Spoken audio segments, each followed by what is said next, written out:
Hi, I'm Kristen Baraboo, owner of Bend Beyond. Today's posture is standing head to knee, Dandayama Janushirasana. This posture comes right after party time in our Bend 90 classes and is one of the most important postures of the series. There is so much to say about standing head to knee. I think the most important aspect is that it builds patience. It's so important to take this posture step by step, from the foundation up. Distribute the body weight equal over your standing foot. Big toe, little toe heel, press down into the floor.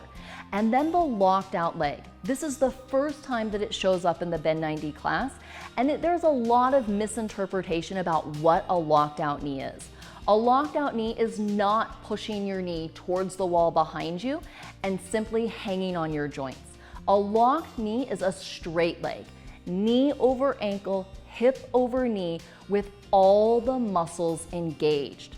This actually promotes space in the knee joint so the synovial fluid can flow freely. It's healing for the knee joint and it's so strengthening for all your leg muscles and your glute muscles.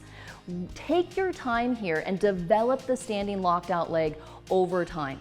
Once you have the leg locked, then proceed in the posture, step by step by step, and before you know it, your forehead will be touching your knee.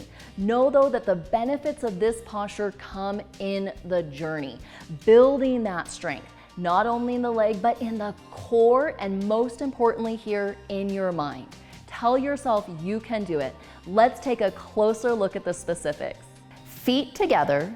You can wipe your hands a little if you need to. Interlock your 10 fingers and grab your right foot in front of you, right below the toes. Now make sure you're grabbing not on the arch of the foot, but the ball of the foot, right below the toes, thumbs included, as they're your strongest digit.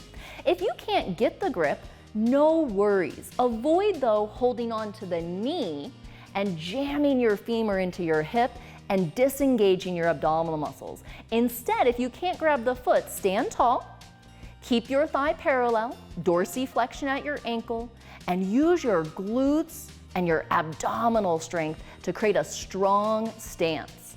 If you can grab the foot, you must. Get the good grip, lock out your standing leg. Remember, it's a straight leg, knee over ankle, hip over knee, body weight over the foot equal. Inhale and slowly, gently lift your leg up. First, lift the heel up, same level as the hip, and then stretch forward. Avoid collapsing down and bending the knee and pushing your hips back.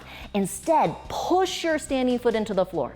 Stand up very tall on your standing leg and kick from your hip through your heel.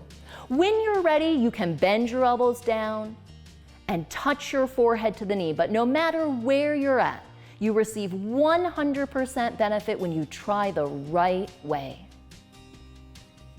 Keep these tips in mind next time you make it to your mat, and I hope they'll help you get more out of your practice with us. See you soon.